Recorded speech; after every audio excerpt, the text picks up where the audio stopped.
हाम्रो माग पुरा गर्नुहुनेछ र हामीलाई त्यो मागे ठुलो माग हो तपाईको एकदम हाम्रो माग भनेको चाहिँ राम्रो बुद्धि विवेकको धनी बनाउनु पर्यो अरू माग होइन हाम्रो है आज हामी खानादेवी मन्दिर दर्शन गर्न खानादेवी हुँदै अब सैलुङ जाने क्रममा खानादेवी मन्दिरको दर्शन गरेर हामी सैलुङ यस सर जान लागिरहेका छौँ।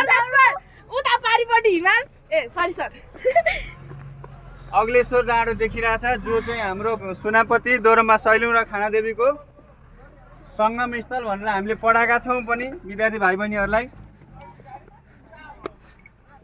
ल गाईहरू ल लाइनमा आउने पारै पालो।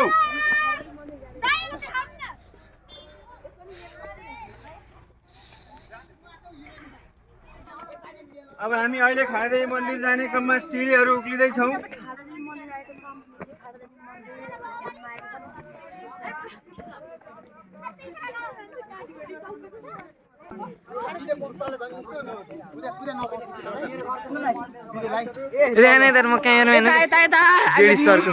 जेडी सरको अरे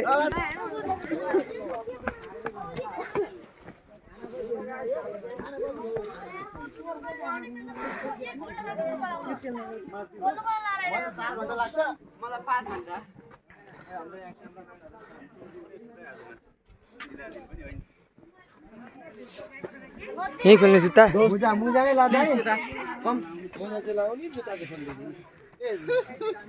म त हिँड्ने है।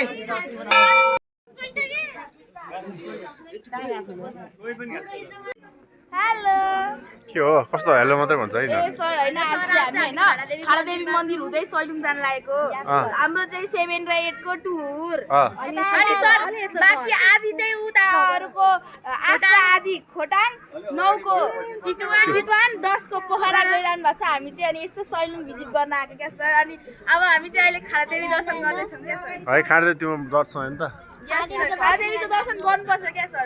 किन सर हामी खानादेवी हो नि त है हो खानादेवी मन्दिर ऐतिहासिक मन्दिर हो। तपाईँ त बार आइरहनुहुन्छ नि यता खानादेवी मन्दिर हो ए ऐतिहासिक मन्दिर हो र यहाँ साथै तपाईले अस्ति देखाउनु भएको हैन है ल घडी पनि छ। गडी ओके गुड मर्निङ एभ्रिवन गडी कि गडी भन्छ बल्लतिर अनुहार देखाउनु पाइरहेको छु पूजाको सामान पूजाको सामान बोक्ने अगाडि अहिले चाहिँ रामेछापको मात्र होइन नेपालको एउटा प्रसिद्ध मन्दिर खानादेवी मन्दिरको दर्शनमा छौँ हामी चाहिँ अहिले चाहिँ यो सैलुङ जाने बाटोमै पर्ने भएकोले यहाँ छौँ हामी। ठुलो टिम छ ठुलो टिम चाहिँ अब यहाँ दर्शनको लागि छौँ। यता यता बाँकी छन् यिनीहरूले पनि त दर्शन गरिरहेछन्। सकाइसके पछाडि चाहिँ हामी अर्को बाटो जान्छौँ ल के पनि अब हाम्रै टिमका मान्छेहरू हुने यिनीहरू चाहिँ मन्दिर दर्शन गरिसके पछाडि यतापट्टि रेस्ट गरिरहेको छ यिनीहरूले चाहिँ होइन जाँदा हुन्छ र यिनीहरू पनि हाम्रै मान्छे हुन् होइन त। हामी कहाँ छौँ अहिले कहाँ छौँ रे हामी अहिले खानादेवी मन्दिरमा दर्शन गरिसक्यो गर्ने के गर्नु पऱ्यो नि त होइन। लु यो काम दर्शन गर्ने काम अलि चाँडै गरौँ है हामी चाहिँ चाँडै फर्किनुपर्छ। खानादेवी जय होस् मन्दिरको जय होस्।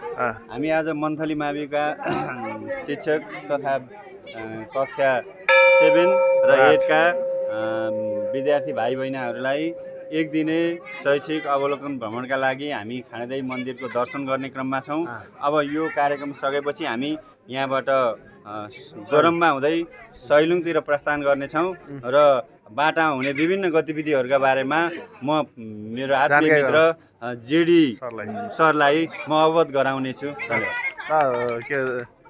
शैक्षिक अवलोकन भ्रमण हाम्रो मन्थलीबाट यात्रा सुरु हुँदै खानादेवी मन्दिरमा आएर दर्शन गर्ने क्रममा छौँ। हामी विद्यार्थी कक्षा 7 र 8 का सबै खानादेवी मन्दिरमा लाइनबद्ध भएर खानादेवी माईको दर्शन गरेर विद्या बुद्धि र समृद्धि माग्दैछौँ र उहाँले वास्तवमा हाम्रो इच्छा चाहनालाई बुझ्नुभई हामी सबैलाई हाम्रो माग पुरा गर्नुहुनेछ र हामीलाई मागे ठुलो माग हो तपाईको एकदम हाम्रो माग भनेको चाहिँ बुद्धि विवेकको धनी बनाउनु पर्यो अरू माग होइन हाम्रो है। यति कुरा चाहन्छ। धन्यवाद। ल अब धन्यवाद दिने क्रम जारी नै छ।